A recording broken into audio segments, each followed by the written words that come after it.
जो दुनिया में सुनाई दे उसे कहते हैं खामोशी, जो आंखों में दिखाई दे उसे तूफान कहते हैं।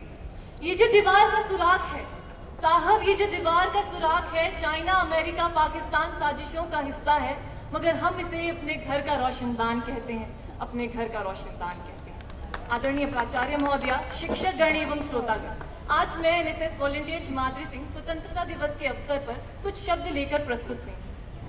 आजादी, आजादी का असली मतलब वही समझ सकता है जिसने कभी गुलामी की। यूं तो आजादी की लौ 1857 में ही जल गई थी, जो मशाल बनकर 1947 में हमारे देश को आजाद कराई।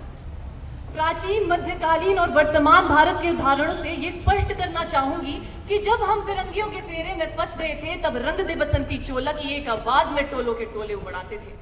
उनके वंदे मातरम के नारों से खून में आने वाला वो 5-5 डिग्री का उबाल अंग्रेजी शासकों की जड़ों में तूफान ला देता था।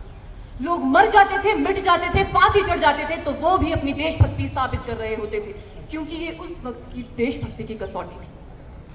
उसके बाद 62, 65 और 71 के युद्धों में अपना सुहाग गवा देने वाली वो औरत, जब घर के हालात ये हो जाया करते थे कि सुख भी भरपूर गया, मांग का सिंदूर गया, नन्हे नौनिहालों की लंगोटियां चली गई, छोटी छोटी बेटियों की चोटियां चली गई, भाई की पढ़ाई गई, बाप की दवाई गई, ऐसा एक विस्फोट हुआ जिस्म का पता ही नहीं, पूरे जिस्म की बोटियां चली गई। और आपके लिए तो एक आदमी मरा है साहब, किंतु मेरे घर की तो रोटियां चली गई, मेरे घर की तो रोटियां चली गई।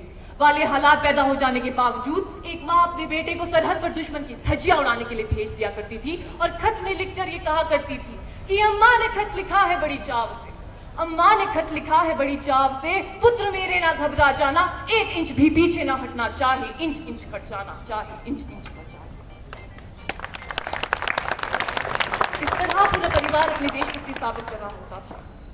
तब देश बलिदान मांगता था, तब देश मर जाने को, मिट जाने को, फांसी चढ़ जाने को कहता था, किंतु आज देश मर जाने को नहीं कहता, आज देश मिट जाने को, फांसी चढ़ जाने को नहीं कहता, बल्कि मेरे हिसाब से यदि कोई व्यक्ति अपना काम पूरी मेहनत, ईमानदारी और लगन से करे तो वही सबसे बड़ा देशभक्त है।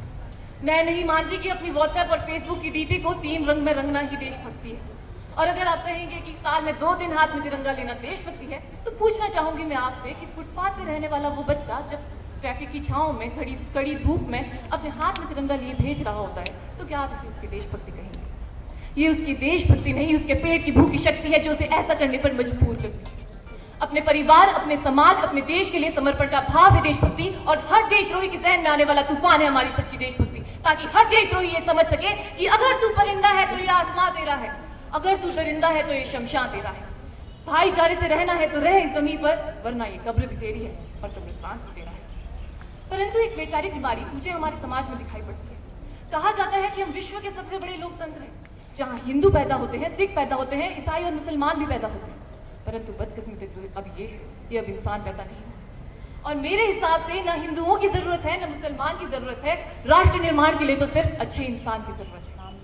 जरा सोच कर देखिए, ये पेड़ पौधे और शाखाएं भी परेशान हो जाए अगर परिंदे भी हिंदू और मुसलमान हो जाए। गीता हो, कुरान हो, खुदा हो, राम हो, बस मोहब्बत का अपना पैगाम बनाइए और इंसानियत को अपना धर्म बनाइए, राष्ट्र निर्माण खुद ब खुद हो जाएगा। हमारा राष्ट्र निर्माण तभी संभव होगा जब हम धर्म के बंटवारे में बंटकर नहीं बल्कि मिलकर कदम उठाएं। अंत में मैं कुछ पंक्तियों के साथ अपनी वाणी को विराम देना चाहूंगी। मैं उस देश की नागरिक हूं जिसके होठों में गंगा और हाथों में तिरंगा है।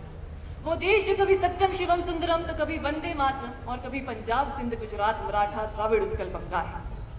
मैं उस देश की नागरिक हूं जो हर ठुकराए हुए की शरण स्थली बन जाता है और 7 समुद्र पार परदेशियों को भी अपने ब्रदर्स एंड सिस्टर्स कह के बुलाता है। यही प्रेम की पूज्य भूमि भारतवर्ष कहलाता है।